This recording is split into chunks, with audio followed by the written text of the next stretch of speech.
this wider perspective, so much of what we do to each other must have the rest of creation shaking their heads in disbelief. The fact is that someone born in the United States is not more special than someone born in Mexico. Someone born in London is not more special than someone born in Liverpool. Someone who is white is not more special than someone who is black. They're just vehicles for the consciousness to experience. If you go down to the seashore and you pick up a droplet of water in your hand, how can anyone say that that droplet is any more or less special than all the other billions and trillions of droplets you see in the ocean before you?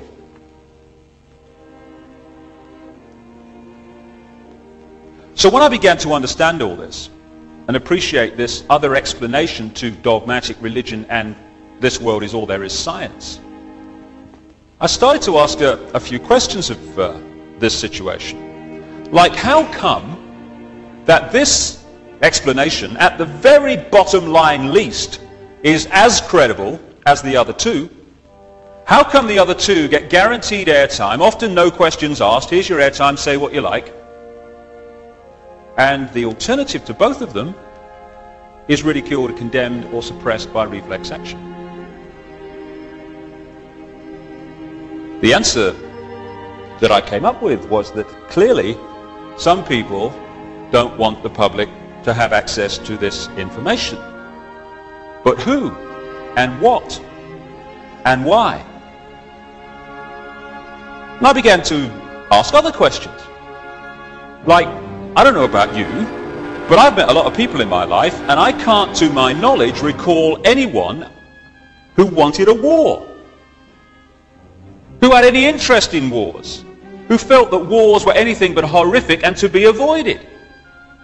So I thought, how come the world's been awash with wars throughout the century? Who's behind them? Or what? Or why? Then I kind of looked at this economic system that controls the world. An economic system that is so sane that the more successful it is in its own terms, the quicker it destroys the planet. It's the perfect environmental and human assassin. It insists every year that we take more from the earth even quicker, turn it into even more things, sell even more things, consume even more things, throw away even more things, to worship the real God of the modern world, economic growth.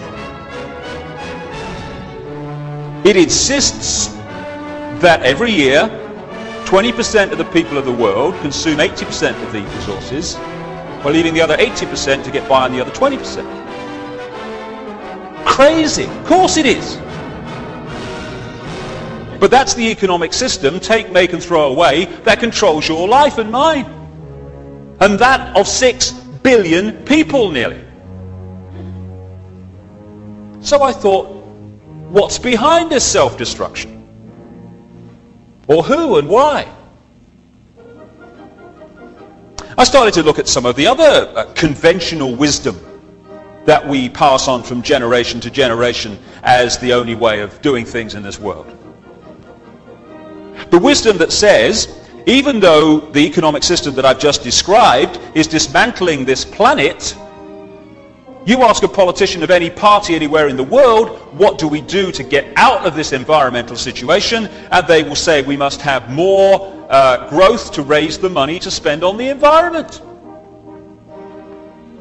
If I said to you the way to put out a fire is to pour more petrol on it, you'd say he's out of his mind. But that's what the politicians are saying when they say about more growth to sort out the environment.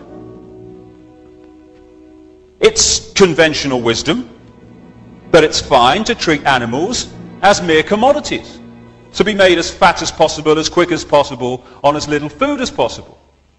To condemn every year billions of animals to a lifetime of pain, fear and suffering in the name of economics. You're sane if you judge your success in healthcare not by how many people are healthy, but by how many diseased people you manage to treat. We're treating more patients than ever before. Why? Why are so many people ill? It's conventional wisdom that rising house prices are a sign of economic success when thousands are homeless because they can't afford them. You're sane if you think it's fine to support a system that is so successful that every year it turns out more suicide, alcoholism, drug taking, homelessness, pain, stress, fear and suffering in all its forms. We'd be in real trouble if this system wasn't working, wouldn't we? That is sanity. But it's the ultimate insanity. So who's behind it? Or what and why? I began to realize too that against the background of this utter self-destruction, on this same planet is stunning wisdom. And I began to see also that there is a great difference between cleverness and wisdom. They're not the same thing. This system's very clever, but it isn't very wise, and it's the lack of wisdom that is the problem. And I began to see that what we call wisdom is often not found in this state-of-the-art letters after their name system. It's actually found in the native peoples that this system would see as backward. Piece of Native American wisdom, what have become known as American Indians. When you have cut down the last tree and poisoned the last river, you will know that you cannot eat money. That's wisdom. And there's another piece of very famous American Indian wisdom. In 1854, the American government made an offer for Indian land. And under the system that I've been talking about and the attitudes and the values that are indoctrinated into us, what should have happened is this chief should have said, right, well, I'm on a winner here because it's a seller's market. I never put it on the market, therefore I'm in the driving seat. So what I'll do is duck and weave and I'll crack on. I don't want to sell, get them to push up the price, and at the moment that I think they're going to pull out, I'll put out my hand and say, you've convinced me. And people will think, oh, what a great businessman he is, that chief. Fantastic. Be something in the city, he will. But there's another value system on this planet also.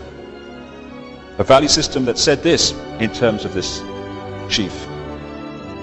How can you buy or sell the sky? We do not own the freshness of the air or the sparkle on the water. How then can you buy them from us? Every part of the earth is sacred to my people, holy in their memory and experience. We know the white man does not understand our ways. He's a stranger who comes in the night and takes from the land whatever he needs. The earth is not his friend, but his enemy. And when he's conquered it, he moves on. He kidnaps the earth from his children. His appetite will devour the earth and leave behind a desert. If the beasts were gone, we would die from a great loneliness of the spirit. For whatever befalls the earth, befalls the children of the earth. It's sobering to think that those words were spoken in 1854, when you look what has happened since.